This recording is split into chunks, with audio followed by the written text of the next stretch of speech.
It is rather grim to dispute over a matter that deals with life and death. However, many years after the debate, the argument still lingers. Physician-assisted suicide involves a doctor prescribing a lethal dose of medication to a patient in which they can choose to use to end their life. According to the historical timeline on procon.org, in 1994, Oregon became the first state to legalize the Death with Dignity Act, which permits physician-assisted suicide. Also, according to procon.org, only 6 states have currently passed this law. Physician-assisted suicide should be illegal because many medical prognoses are inaccurate, and oftentimes terminally ill patients suffer from depression or mental illness. Even though a doctor's main goal is to heal and prolong the lives of the terminally ill, they oftentimes make mistakes. Inaccurate prognoses are unfortunately common within medical practice. According to the IOM report found in the article written by Dr. Mercola, Americans experience about 12 million diagnostic errors per year. Diagnostic errors are clearly inevitable, so it is best to not end a life that could potentially be saved. Erica Reel, who had been diagnosed as terminally ill 3 times, testified against physician-assisted suicide at a public hearing on January 29, 2013. She had been inaccurately diagnosed and was able to clarify this when she consulted with one last doctor. The doctor told her that she would not only live, but live to be 80 years old. Had physician-assisted suicide been legal in the state in which she received treatment, there is no doubt Erica would have at least considered it. She could have taken her life without knowing that she had so many more years to live. Furthermore, when physicians complete the process of becoming a doctor, they are required to swear on what is called the Hippocratic Oath. This oath requires new physicians to swear by a number of healing gods that they will uphold ethical standards. When doctors swear on the Hippocratic Oath, they swear on the following. I swear to fulfill to the best of my ability and judgment this covenant. I will respect the hard-won scientific gains of those physicians to whose steps I walk and gladly share such knowledge as is mine with those who are to follow. I will apply for the benefit of the sick all measures that are required, avoiding those twin traps of overtreatment and therapeutic nihilism. I will remember that there is art to medicine as well as science, and that warmth, sympathy, and understanding may outweigh the surgeon's knife or the chemist's drug.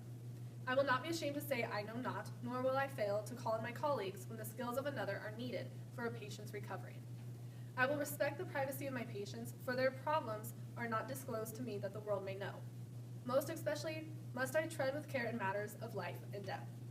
If it is given me to save a life, all thanks, but it may also be within my power to take a life. This awesome responsibility must be faced with great humbleness and awareness of my own frailty. Above all, I must not play at God. I will remember that I do not treat a fever chart, a cancerous growth, but a sick human being, whose illness may affect the person's family and economic stability. My responsibility includes these related problems, if I am to care adequately for the sick. I will prevent disease whenever I can, for prevention is preferable to cure. I will remember that I remain a member of society, with special obligations to all my fellow human beings, those sound of mind and body as well as the infirm. If I do not violate this oath, may I enjoy life and art, respected while I live and remembered with affection thereafter. May I always act so as to preserve the finest traditions of my calling, and may I long experience the joy of healing those who seek my help. In the Hippocratic Oath, it mentions that it may be within the power of the physician to take a life. The oath continues on to mention, however, that above all, the physician must not play God, meaning it is not the choice of the doctor to determine whether the patient lives or dies. Death is a natural course that physicians should not interfere with. When physicians swear on the Hippocratic Oath, they are not swearing that they are going to be perfect doctors and that they will not make mistakes. They are swearing that they will do everything in their will to heal. Physician-assisted suicide betrays this promise. Additionally, the legalization of physician-assisted suicide would trigger a decrease in palliative care. Physician-assisted suicide is not the only form of care that a doctor can choose to provide to patients who have been diagnosed as terminally ill, meaning they have 6 or less months to live. In fact, it should not be an optional form of care, because there are other popular courses of treatment. Palliative care is one of them. This type of care focuses on providing relief from the symptoms and stress of an illness. The goal of this type of care is to improve the quality of life for both the patient and the patient's family. Palliative care provides jobs, but also shows that disabled or terminally ill patients have lives worth living. With an increase in euthanasia or physician-assisted suicide, there will be no need for palliative care. Mentioned in a study shown on procon.org, in the Netherlands where euthanasia is legal, there has been a significant decrease in palliative care. As one Dutch doctor is reported to have said, "Why should I worry about palliation when I have euthanasia?" It seems that where euthanasia is legal, the doctors are more likely to be negligent and also offer euthanasia as a form of treatment. Physician-assisted suicide should never have priority over any other form of treatment. Mentioned in an article written by Valco, through VSED, voluntary stopping of eating and drinking, palliative care is still needed to make the patient feel comfortable. This is similar to physician-assisted suicide in that the patient ends up dying, but it is strictly up to the patient whether they eat or not. The physician does not have to prescribe medication, and the patient is able to die naturally. It does not have to be legalized, and if someone is that desperate to die, she or he can use this method. This takes the pressure off of the physician and also stresses the fact that the patient is eager to die. While depression and mental illness may cause one to wish they were dead, it may also cause them to think irrationally and impair their judgment. Those who have been diagnosed with a terminal illness will suffer from some form and degree of depression.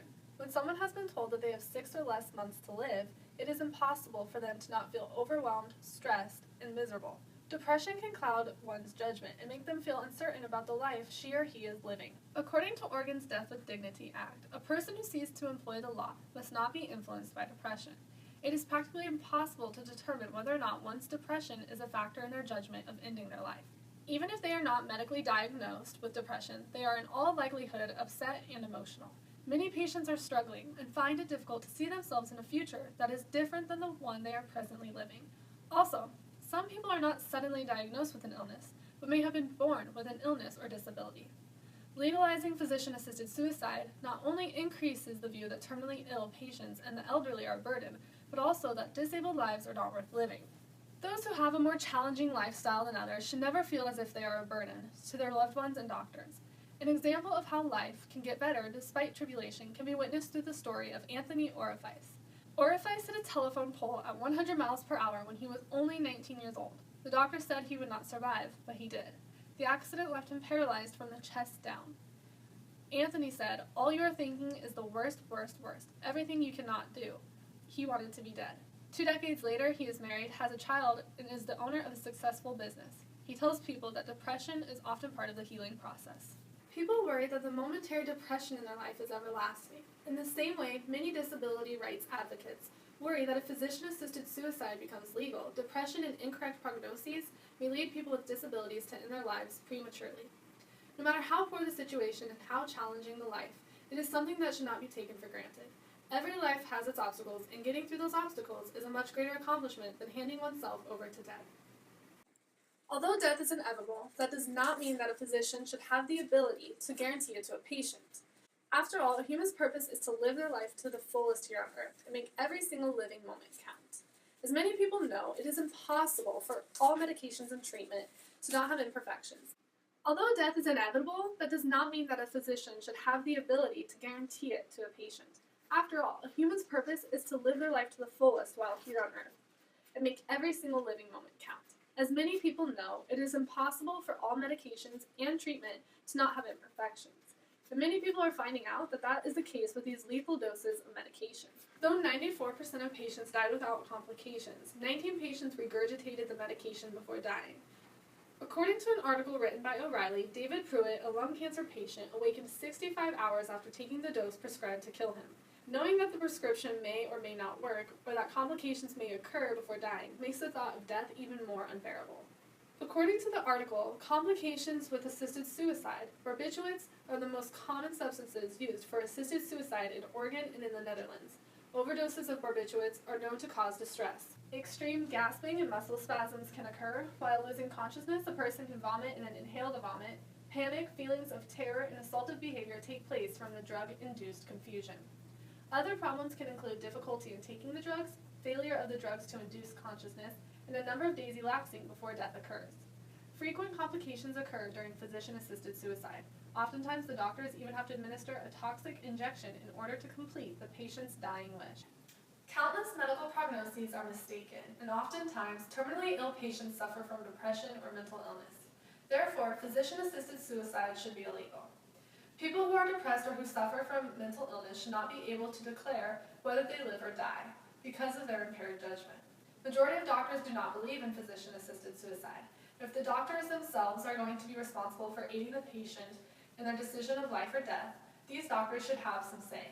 A doctor's main goal as healer is to help heal the patient, not to assist with the death of their patient. If doctors knew when they took the Hippocratic Oath that they would be swearing to not only heal, but aid their patients in suicide, most would probably not swear on it.